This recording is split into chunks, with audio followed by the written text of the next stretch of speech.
Bonjour, bienvenue à toi aujourd'hui. Joie de te retrouver encore une fois. Aujourd'hui, il est question de foi. Je te partage une citation de Saint Augustin qui est pleine de sagesse. Saint Augustin dit « Je peux voir la lumière du soleil, mais si je me ferme les yeux, je ne la vois pas. Mais ce n'est pas de la faute du soleil. Il est là, le soleil. » C'est bon, hein? J'aimerais d'abord commencer par te parler de la Vierge Marie, parce que sa foi à Marie n'a pas été une foi théorique, une foi qui demandait des démonstrations, mais plutôt une foi amoureuse et audacieuse. Quand Marie, à l'Annonciation, a manifesté sa foi, elle a glorifié Dieu, elle a resplendi de foi et elle a glorifié Dieu. Dieu lui a proposé à travers l'ange sa volonté. Marie croit en Dieu et elle a cet amour filial en elle. Elle veut répondre oui, mais elle ne sait pas comment. Alors elle demande à l'ange comment coopérer. Elle veut dire oui de tout son être, mais comment coopérer? Ça, c'est une foi amoureuse. L'ange lui explique qu'est-ce qu'il y en est. Et là, Marie, elle prend un instant parce que là, elle sait qu'elle va avoir un risque à encourir. Le risque de perdre Joseph, le risque d'être lapidée, d'être tuée. Elle prend un grand risque. Mais elle prend ce risque pour Dieu qu'elle aime et parce que l'ange vient de lui dire « Il n'y a rien d'impossible à Dieu ». Et sans doute que cette parole a touché son âme pour l'ouvrir à la grandeur de Dieu qui est plus grande que la limite des hommes. La limite des hommes, si elle dit oui, elle va mourir.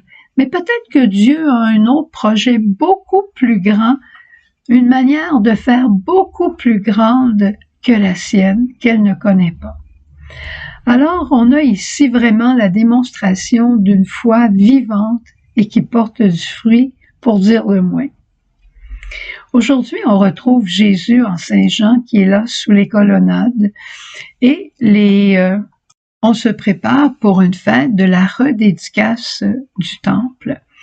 Et les scribes et les pharisiens, ils jalousent Jésus parce que Jésus est un maître, il parle et il a de plus en plus de disciples qui se réunissent autour de lui. Et ça fait pas l'affaire des scribes et des pharisiens qui, eux, en quelque part, se réjouissent de parler bien et d'avoir beaucoup de monde qui les écoute. Ils n'ont pas le cœur ouvert à Jésus. Et ils vont demander à Jésus de prouver qu'il est Dieu.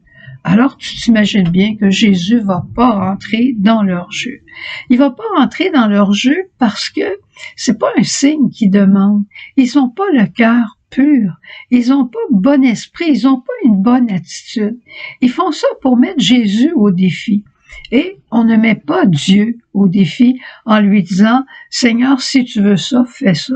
Seigneur, si tu veux ça, prouve-moi que... » Non, c'est pas comme ça que ça joue dans l'amour. C'est pas comme ça que ça joue dans le monde de la foi. Et voilà que Jésus leur répond simplement. Et il leur a répondu tout de même. Il leur a dit « Regardez les œuvres au moins que j'ai faites. On juge un arbre à ses fruits. » Alors, regardez les œuvres, les miracles, les guérisons, regardez les gens qui se rassemblent autour de moi. Vous avez beaucoup de signes. Est-ce que cela ne vous suffit pas? Mais ils vont pas croire. Ils sont pas capables de croire parce qu'ils ne le connaissent pas. On connaît bien avec le cœur. Et Jésus va dire, mes brebis me connaissent, je connais mes brebis et elles écoutent ma voix. Ils vont peut-être me demander comment on fait pour connaître et comment on fait pour reconnaître la voix de Jésus. Encore une fois, c'est au fruit. Cette voix de Dieu, tu peux avoir une parole que tu connais bien. Ça peut être m'aimes-tu plus que ceux-ci. Et à un moment donné, le prêtre à l'évangile, au moment de la messe, il proclame cette parole, elle te rentre droit au cœur. Dieu est en train de te parler. Ou bien, simplement, tu écoutes un chant, ça peut être un chant religieux, puis il y a une parole qui te retient l'attention, tu fermes l'appareil et tu restes en silence avec cette parole. Ce matin, à la fin de l'homélie, je me souviens vraiment pas de ce qui a été dit à l'homélie, mais à la fin, le prêtre parlait de identification, il a juste dit ce mot-là, identification au Christ. Ah, j'ai dit, je peux m'identifier au Christ. Le bon Dieu me parlait. Et pendant l'avant-midi, j'ai fait quelques fois des gestes et je me disais, si Jésus était à ma place, c'est ça qu'il ferait. Il laisserait passer cette personne avant. Il aiderait à cette personne-là.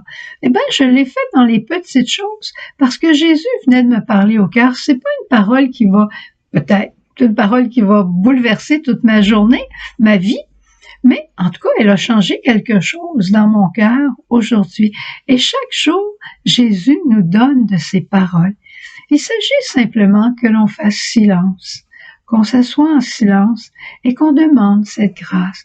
Et plus on fait silence, plus on reçoit le fruit de cette grâce de reconnaître la parole de Dieu, de reconnaître la voix du bon berger, plus on a envie de l'écouter jusqu'à un moment donné où on va lui dire « Seigneur, qu'est-ce que tu feras à ma place? » Puis on ne cherchera pas à avoir un reproche, mais on va comprendre qu'est-ce que Dieu veut nous dire.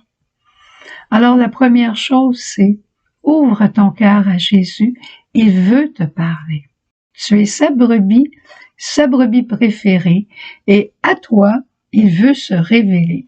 Demande-lui. Au revoir, à demain. Jesus.